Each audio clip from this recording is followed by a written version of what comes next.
यानी अगर पुनर्विवाह कर दिया विधवा का तो उसका पतिव्रता धर्म नष्ट हो जाएगा। और स्वामी जी फिर क्या 81 पृष्ठ पे लिखा है कि वो स्त्री 11 पुरुषों तक नियोग कर सकती है। जैसा ये 81 पृष्ठ है, यही चतुर्थ समोल्लास में इस मंत्र में 11वें पुरुष तक स्त्री नियोग कर सकती है, वैसे पुरुष भी 11वीं स्त्री तक नियोग कर सकता है।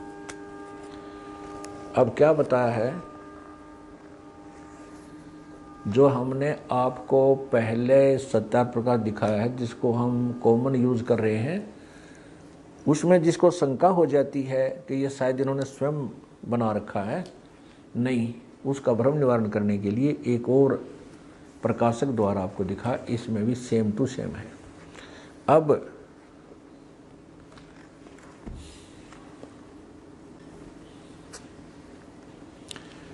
स्वामी जी का एक और करिश्मा आपको दिखाते हैं, वो कितने महाविद्वान थे, इससे आप स्वयं हिसाब लगाओगे। सत्यार प्रकाश समोल्लास नंबर 8 और पृष्ठ नंबर 197 197 पे किसी ने प्रश्न किया, क्या ये सूर्य चंद्रमा आदि जो लोक हैं, इन में भी मनुष्य और पशु पक्षी, ये बाग बगीचे नदी नाले हैं? स्वामी जी कहते हैं हाँ, सब पर इसी प्रकार मनुष्य हैं, अन्य पशु पक्षी यानी मनुष्यादि सृष्टि, अन्य पशु पक्षी जितने सब सूर्य पर भी रहते हैं, वहाँ पर यही इसी तरह बाग बगीचे सब पदार्थ हैं, और इन वेदों को सूर्य पर भी पढ़ा जाता है। देखिएगा,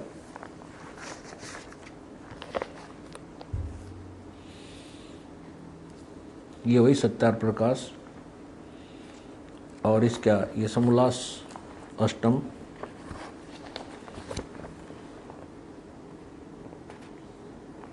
और पृष्ठ 197 नीचे देखिएगा।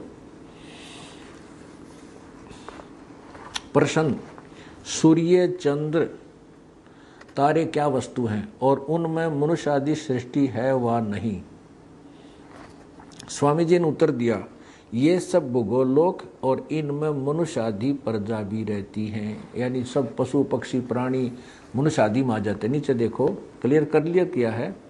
जैसे परमेश्वर का यह छोटा सा लोक यानी पृथ्वी लोक मनुष्य आदि सृष्टि से भरा है, तो क्या वे सब लोक शून्य होंगे?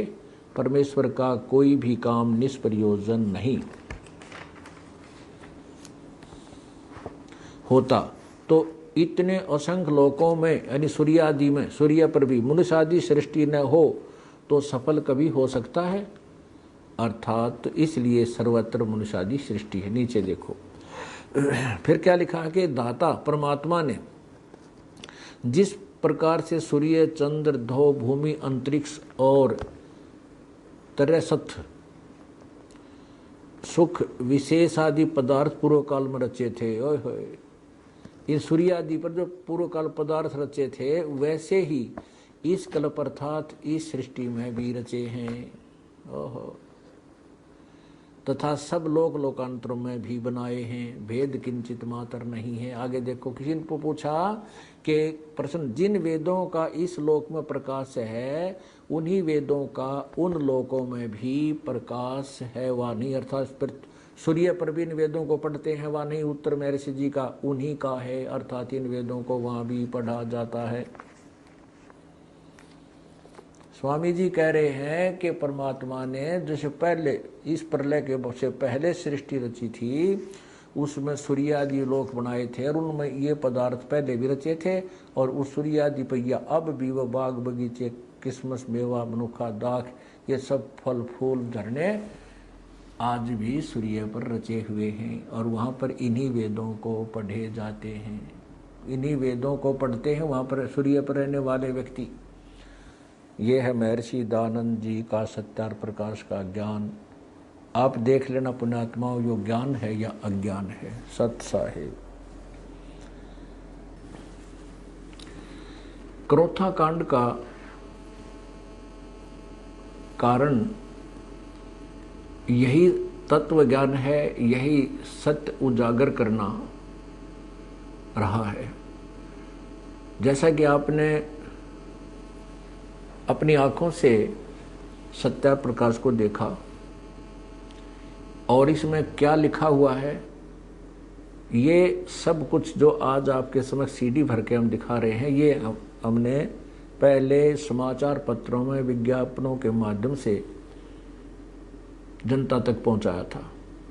और वो इन मठाधीश लोगों को स्वीकार नहीं हुआ, क्योंकि ये सत्य नहीं स्वीकार कर सकते। ये दुनिया को लड़ा के गुमराह करके आपस में अपना उल्लू सीधा करते हैं। इन्होंने वही चाल चली। इस सच्चाई को अपने अनुयायी से छुपाकर उन्होंने मुझ दास का कुप्रचार करना शुरू कर दिया, ताकि जनता को भड़का के और मेरे विरुद्ध करके इन्होंने को यही योजना बनाई, षड्यंत्र रचा कि संत रामपाल को मार दिया जाए, आश्रम को खत्म कर दिया जाए, ताकि तुम्हारे अज्ञान की पोल ना खुले। इसी उद्देश्य से इन्होंने आसपास की जनता को भ्रमित किया, झूठ बोल बोल कर सतलोक आश्रम करोथा में ऐसा गंदा काम होता है, ऐसा होता है, और वहाँ पर कोई कुछ ऐसा गलत नहीं होता था। ये सत्य प्रचार होता था, दिन से इनकी जड़ उखड़ रही थी, जिसके कारण इस सत्यार प्रकाश को बेच कर दुनिया को गुमराह करके ये रोजी रोटी चला रहे थे। उससे दुखी होकर अपनी पोल को खत्म करने के बचाने के लिए इन्होंने मुझे मारने का षड्यंत्र रचा और 12 जुलाई सन 2006 को आक्रमण करवाया। और जब देखा इन्होंने आक्रमण किया तो इन्होंने देखा कि ये मुझे ना तो मारने में सफल हुए, ना आश्रम तक पहुंचने में सफल हुए, ये पहले ही दूर रहे। तो उन्होंने देखा कि रामपाल अब फंस नहीं रहा। इन्होंने एक लड़के को स्वयं ही मारा गोली से और हमारे नाम मंडवा दिया, क्योंकि हरियाणा के मुख्यमंत्री श्री भूपेंद्र सिंह जी हुड्डा भी आर्य समाजी हैं। उनको इन्होंने भ्रमित कर दिया, गुमराह किया हुआ था, जिस कारण से उन्होंने इनका पक्ष लिया और मुझ पर और मेरे न्यायियों पर झूठा आरोप लगा करके झूठा मुकदमा बनवा दिया, जबकि इन्होंने स्वयं ही वो मारा, इन्होंने आक्रमण किया। और ये स्पष्ट है, हमारी जो CFSL की रिपोर्ट जो मधुबन से आई है उसमें स्पष्ट किया है कि आश्रम के हथियारों से उस लड़के की मृत्यु नहीं हुई।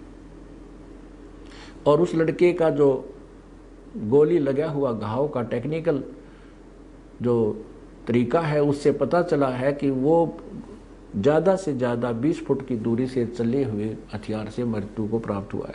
जबकि पुलिस ने जो स्थान बताया है कि यहाँ मरा हुआ मिला, तो वो हमारे आश्रम से पुलिस के अनुसार 140 फुट की दूरी बनती है। इससे सिद्ध है कि इन्होंने हमारे को फंसाने के लिए षड्यंत्र रचा था और उद्देश्य यही था कि इस अज्ञान की, सत्यार प्रकाश के अज्ञान की, महर्षि जी के अज्ञान की पोल ना खुले। और हम निर्दोष हैं। सच्चाई और जनता के सामने कुछ दिनों में स्पष्ट हो जाएगी, तभी इन लोगों को कहीं मुंह दिखाने का स्थान नहीं रहेगा, ये लुकते फिरा करेंगे। वो दिन दूर नहीं है। सत साहिब।